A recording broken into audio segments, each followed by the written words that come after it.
Today's recipe is a simple, easy to make mutton pulao.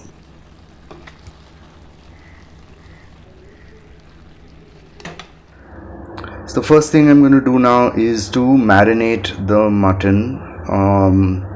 Now I've asked the butcher for small bite-sized pieces and told him to keep the fat on.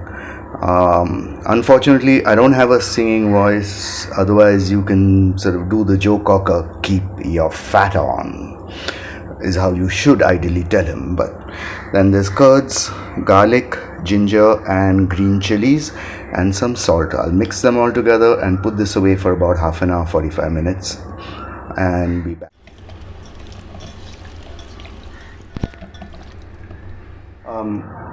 Right, so now we have our marinated meat. There's some onions sliced. There's the whole spices, the khada masalas, and the powdered spices. Details are down in the box below. And I'll start. There's also the rice, which I will soak, and then by the time the meat is ready, we'll have the rice ready and then put them together. Okay. Right, so I've got some oil heating here, not too much, 1 tablespoon, because there's the fat from the meat. Remember, we told him to keep the fat on. I'm keeping the flame down for the spices because I don't want them to sort of get burnt or anything. And now that the aroma has started coming out and the seeds are crackling, I shall pop in the onions.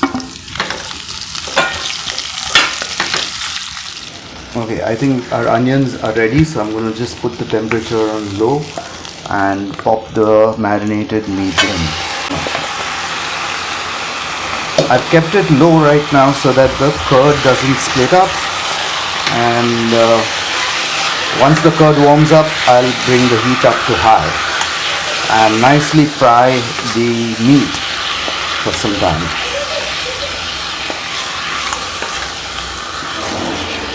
You know, the garlic, ginger and the meat, that rawness has to all go out. Remember, none of them are being cooked. Right, so turning it on to full the flame now, and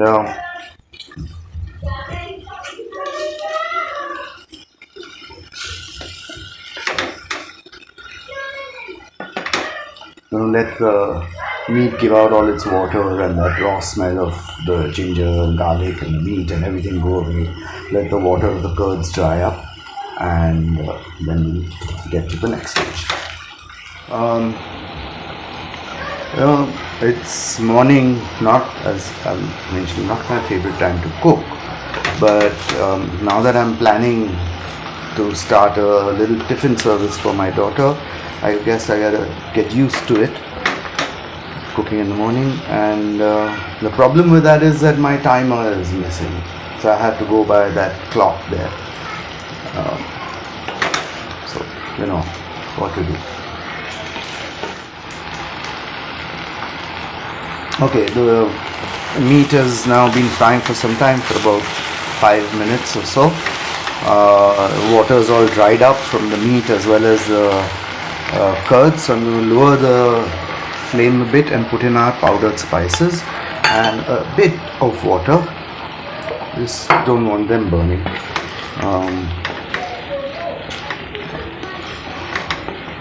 Okay, let them cook for a couple of minutes, or maybe half a minute or so actually, and then I'll put in the water.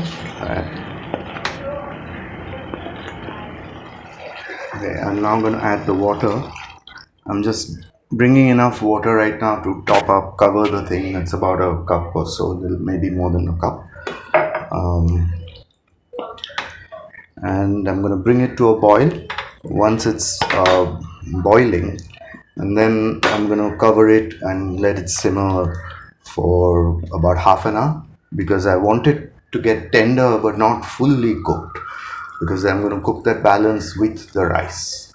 Okay, so once this starts getting to that simmer, I'm going to let it do its bit, I might have to add some more water because it's a long slow cook. If you want to use a pressure cooker, I'll have written down the notes how to do that. Okay, so it's come to a boil, and I'm going to cover it, and minimum temperature and half an hour. Right, so I've let it cook for almost 40 minutes and then let it cool down, say about 10 minutes or so. Now I'm going to transfer the meat into a bigger vessel because I'm going to cook the rice with it. So here goes.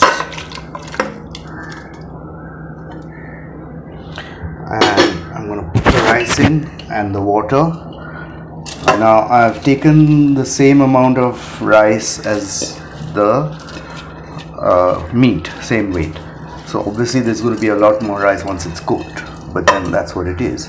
So I'm going to mix it, add the water, and then let it cook for, I'm guessing, about 10-12 minutes. The rice should cook because it was soaked for about half an hour, 40 minutes almost. So shouldn't be a problem. Okay, I've taken, now with this it will be approximately 3.5 cups of water. I'm going to mix everything, and I'm going to add the kothmir, the coriander, the dhania,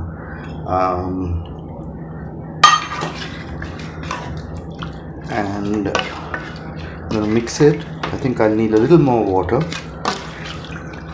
because I'm going to cook it open, not in the cooker, so a little more water is required. I'll put in another 2 cups of water, and then I'll cook it. Hopefully in 10-12 minutes it'll be done. Once the rice is done, by that time the meat should be done because it's already cooked quite well.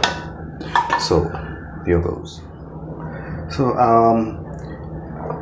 that's the water done, and need some salt because while we had put enough salt for the meat, there's rice added, so we need some more salt.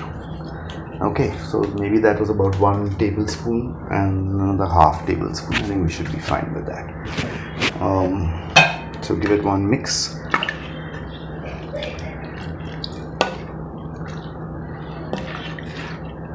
And I'll let it come to a boil and then turn it slow and let it cook. And I'm going to cover it with a glass thingy. I know it's a mismatch, but what to do? This thing broke. The cover, original cover broke. So it works.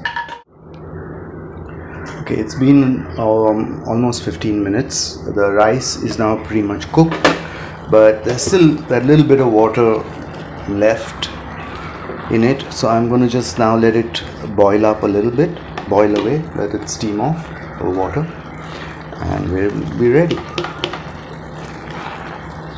And because it's not a biryani, it's a pulao, so you can mix it, you can watch the water levels and all that and was it cooked or not. Like in between I had to add a bit of water, maybe 1.5 cups, 2 cups of water.